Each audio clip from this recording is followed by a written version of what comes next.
Bismillahir Rahmanir Rahim.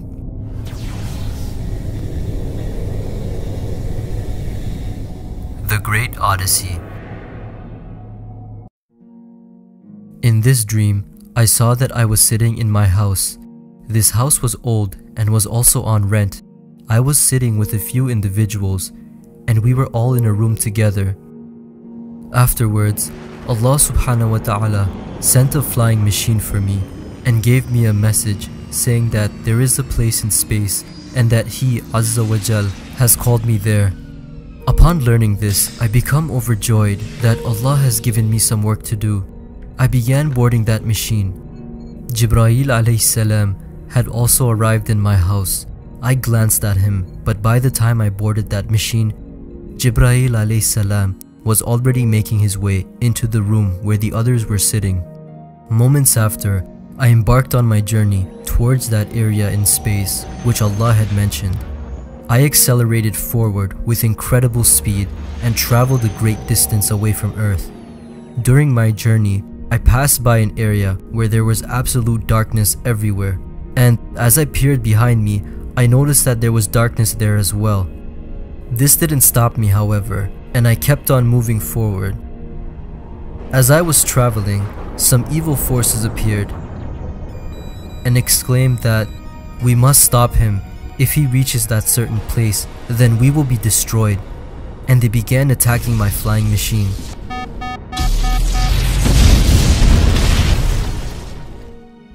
After sustaining heavy damage, my ship was completely sabotaged. But I was saved by the help of Allah, and nothing happened to me despite being in outer space. I managed to fly away from the site of impact and then controlled myself to find the way back home. However, I was confused as to which direction I had come from and didn't know which way to go. I eventually estimated a way and traveled towards that direction by using my arms and a lot of force, and gained a great amount of speed. I said to myself, Allah has saved me in space and has allowed me to fly without the need of a machine, and so He will guide me to the right path as well, and I will go straight to Earth and then to my home. I kept on flying and also got scared that if I went astray, then I probably won't ever be able to get back. Suddenly in the distance, I saw Earth and became very happy, and then Allah subhanahu wa ta'ala took me to my home.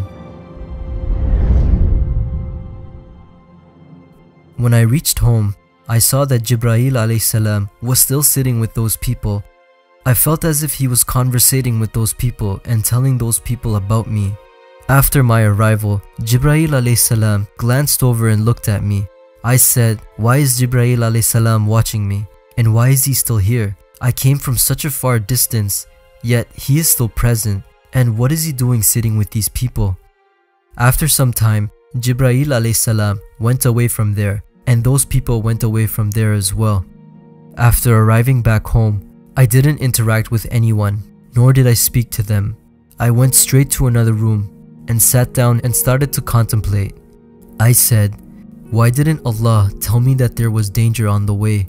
And if Allah subhanahu wa ta'ala had told me this, then I wouldn't have ever went in that direction. I became very sad. I said that I took so much risk, traveled a great distance, used all my energy, and the result was of no avail. Had I known that this would be the outcome, then I wouldn't have ever embarked on this journey. Afterwards, I started to become weak. I traveled to some place and eventually met a man from among those people who were sitting in the room. He questioned me saying, "Qasim, what happened to you? Why are you so sad?" I replied, "Allah gave me a task to do and I couldn't do it. I keep on becoming weaker and this work is beyond my capacity." He responded, "Don't lose hope like this. This difficult time shall eventually subside. You should go see a doctor." I listened to him and went to visit a doctor. The doctor gave me prescription for a medicine. He advised that I eat this medicine to feel better again. Later on, I came back to where I had met that man earlier. Along the way, I thought to myself, where can I get this medicine? I showed the prescription to that individual. Upon seeing it, he said, "I know where to get this from. I will get it for you." and he left to get my medicine. Right after, I went to some place and saw a man building a house, and he was setting it very nicely. Upon seeing this, I said, I wish I had a home like this too. Then I met another person, and I recognized him to be among those people who were sitting with me in that room. And he said, Qasim, we are making a home for you as well. I became very surprised, thinking that they're making a home for me? On which place and why? The guy took me to a place, and I saw some people present there. I recognized them to be the same people who were sitting with me in the house. They were all present, and I said, these are the same people who were with me in the house, and before going on my journey, I was with them.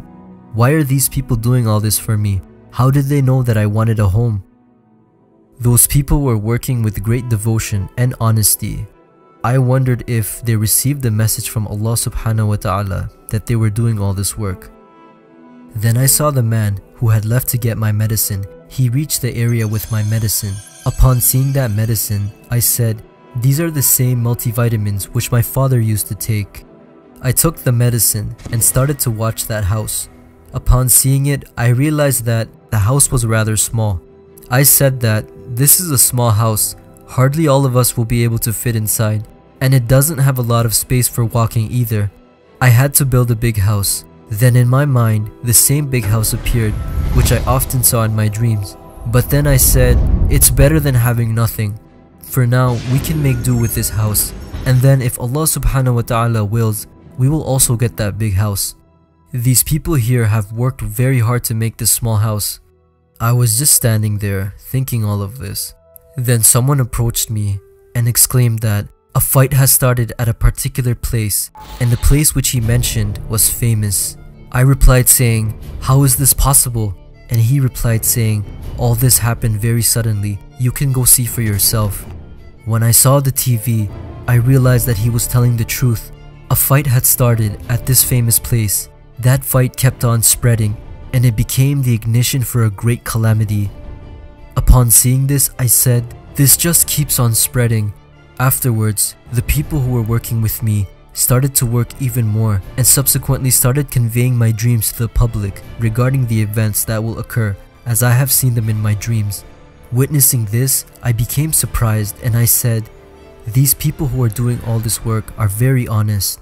I also saw that they were conveying the message to the public and advising them to unite, for if they didn't unite, then many Muslim countries would be destroyed from this war. Many people sat around them and began listening to them, and many started to believe them as well. I said to myself that I should go there and see what is happening for myself.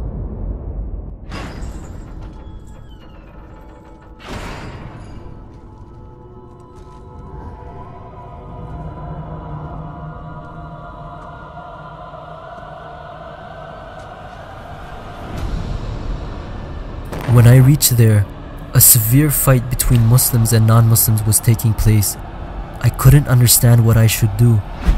The Muslims were losing very badly. I eventually mustered up the courage to go forward. There was a way leading to some place. I went towards it, and then I reached an open area and became disturbed from what I saw there. The army of the non-believers were gathering and making hard-line preparations. Upon witnessing this, I said that this is the same army which I saw in my dreams when it destroyed Turkey and Saudi Arabia and then advances towards Pakistan. There were many fighter aircrafts, including attack choppers, planes, helicopters, and land troops. And I felt that this army is the army of Dajjal.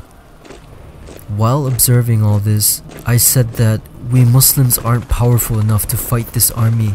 I turned back and returned to those people and explained everything to them.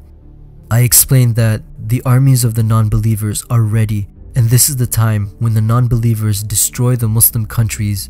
They said that this means we don't have much time.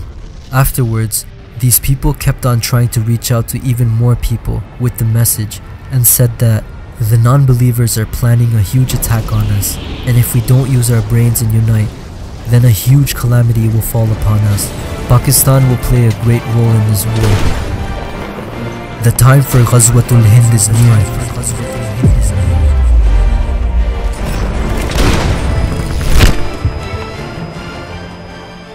This time, in my dream, I saw that some well-known individuals came by and sat near the people who were spreading the message, and they were listening to the message very carefully.